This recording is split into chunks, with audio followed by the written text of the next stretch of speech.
আচ্ছা আচ্ছা, আমরা কি ধরে নেব ভারত পাকিস্তানের মধ্যে ম্যাচের সেই উত্তেজনা আর নেই, সেই রোমাঞ্চ আর নেই, সেই এক্সাইটমেন্ট আর নেই? ইন্ডিয়ার কাছে পাকিস্তান একটি বাচ্চা শিশুর মতো খেলছে। ইদানিং দেখা যাচ্ছে পাকিস্তানে যেন হারার জন্য মাঠে নামছে। আজ পাকিস্তান টসে জিতে প্রথমে ব্যাটিং নিল, তারপরে পরিকল্পনা ব্যাটিং করে টুকটুক করে কোনো রকমে 120 রান পার করে 128 রানের টার্গেট দিল ইন্ডিয়াকে।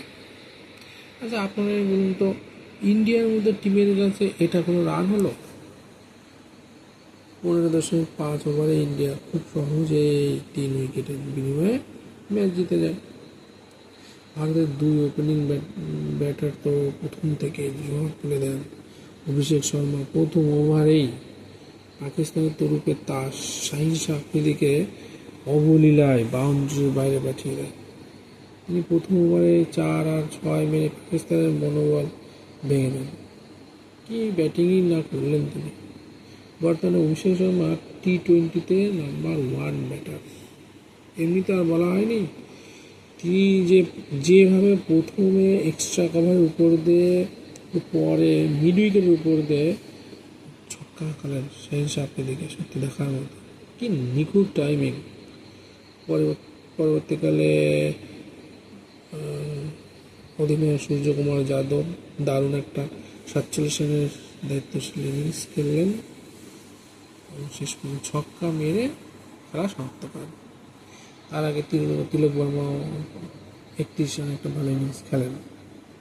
তবে ম্যাচটা আজকে এমন নাও হতে পারত যদি ইন্ডিয়ান বোলাররা দারুণ ডিসিপ্লিন মেনে বল না করতো।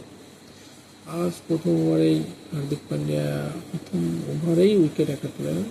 পরবর্তীকালে বুমরা, অক্ষর প্যাটেল তারা দুটো করে উইকেট পান। তবে আজ দারুণ বল করেছেন কুলদীপ যাদব, যা অনেকে ভেবেছিলেন যে কুলদীপ হয়তো এই ম্যাচে চান্স নাও পেলেও পেতে পারেন, কিন্তু তিনি কিন্তু আজকে জাদু দেখালেন। গত ICC চ্যাম্পিয়ন্স ট্রফি ফাইনালে যেখানে শেষ করেছিলেন ঠিক যেন সেইখানেই শুরু করলেন।